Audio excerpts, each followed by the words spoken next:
Hace muchísimos años que venimos trabajando en alternativas de intensificación de los sistemas. Realmente la intensificación sostenible de los sistemas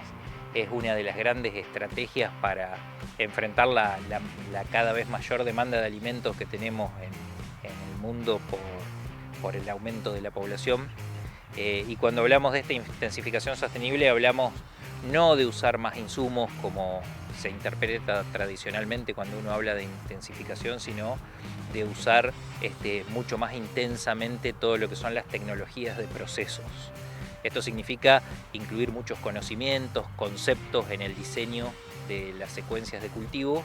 para usar más eficientemente los recursos, el agua, la radiación solar que disponemos, y también de los insumos que aplicamos, como por ejemplo los nutrientes o los fertilizantes dentro de los sistemas.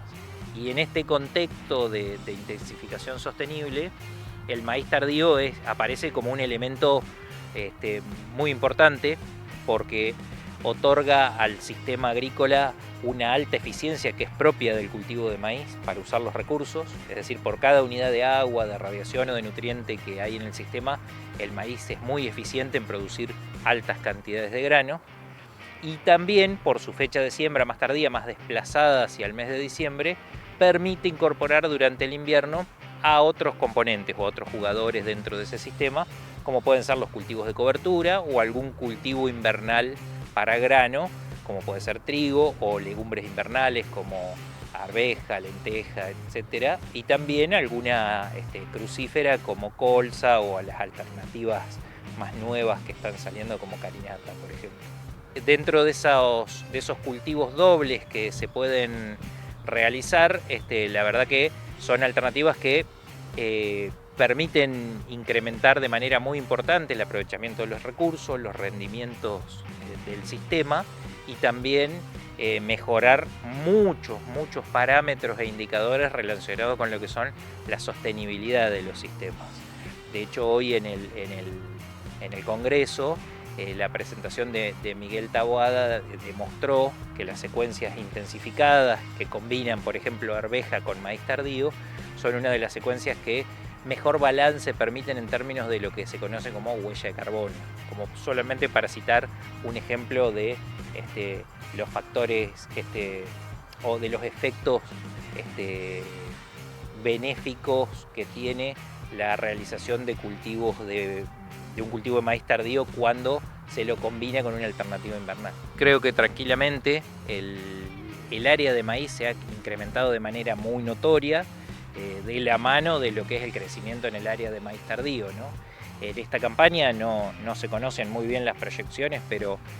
la mayor parte de la superficie de maíz en Argentina va a ser maíz tardío. No sabemos bien aún cuántas hectáreas se van a terminar sembrando, pero yo creo que tranquilamente se puede pensar en aspirar a llegar a esos volúmenes de producción en el corto o mediano plazo. Esta alternativa de maíz tardío permite lograr rendimientos muchas veces similares a los que se logran en fechas de siembra temprana, sumándole la posibilidad de mejorar la estabilidad en esos rendimientos a lo largo de los años, porque la certeza en cuanto a las lluvias durante su periodo crítico son mucho mayores. Y la necesidad es evidente, la gran convocatoria que tuvo este Congreso realmente lo pone de manifiesto. Este es un Congreso directamente orientado a difundir y discutir información sobre lo que son tecnologías de producción de maíz tardío. La convocatoria ha sido inmensa, tanto en público presencial como en público virtual, lo cual refleja el enorme interés que hay en seguir mejorando muchos de los aspectos del cultivo. Y sin duda hay muchísimos aspectos pendientes. Uno de ellos es el manejo de la nutrición, que hemos tenido un panel durante toda la mañana, el manejo correcto de la canopia del cultivo, las decisiones en cuanto a densidad, espaciamiento entre hileras, también todavía presentan aspectos que se pueden mejorar, y esos dos son factores que nosotros les llamamos factores de construcción de rendimiento, porque si los mejoramos, mejoramos el rendimiento, pero por otro lado están los factores de protección, que es proteger ese rendimiento que logramos de las adversidades. Esto es del efecto de las malezas, el efecto de las enfermedades y el efecto también de los insectos. Es decir que en lo que hace a los factores de protección, también es importante seguir actualizando conocimientos, seguir generando información, ya que la prevalencia de todos estos factores adversos suele ser mayor en el maíz tardío que en el maíz temprano. Particularmente las enfermedades y la aparición de malezas se ven, y de insectos también, se ven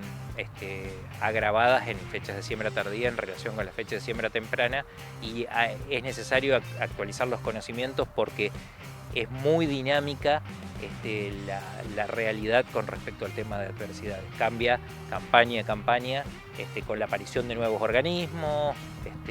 con la aparición de nuevas adversidades emergentes. Por lo tanto, la necesidad de información es constante y la necesidad de ajuste de las tecnologías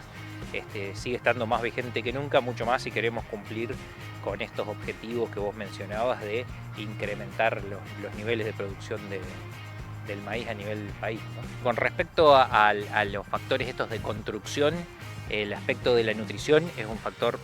esencial, ineludible. Es el aspecto más importante que está relacionado con las brechas de rendimiento, no solo en maíz, sino en todos los cultivos.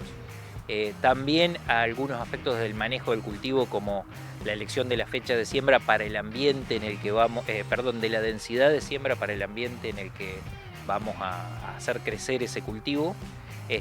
y esa elección de esa densidad de siembra de acuerdo también al híbrido o al material genético que estemos seleccionando o que estemos utilizando. Y por otro lado, en cuanto a los factores de protección, se presta muchísima atención en general a lo que es control de malezas. Sobre lo que es control de insectos se suele descansar bastante en los aportes que hace la biotecnología, pero son aspectos que no hay que descuidar y que hay que seguir vigilando y monitoreando. Y tal vez la materia pendiente en cuanto a los factores de protección más importante sea el aspecto de la sanidad, el tema de la protección frente a las enfermedades.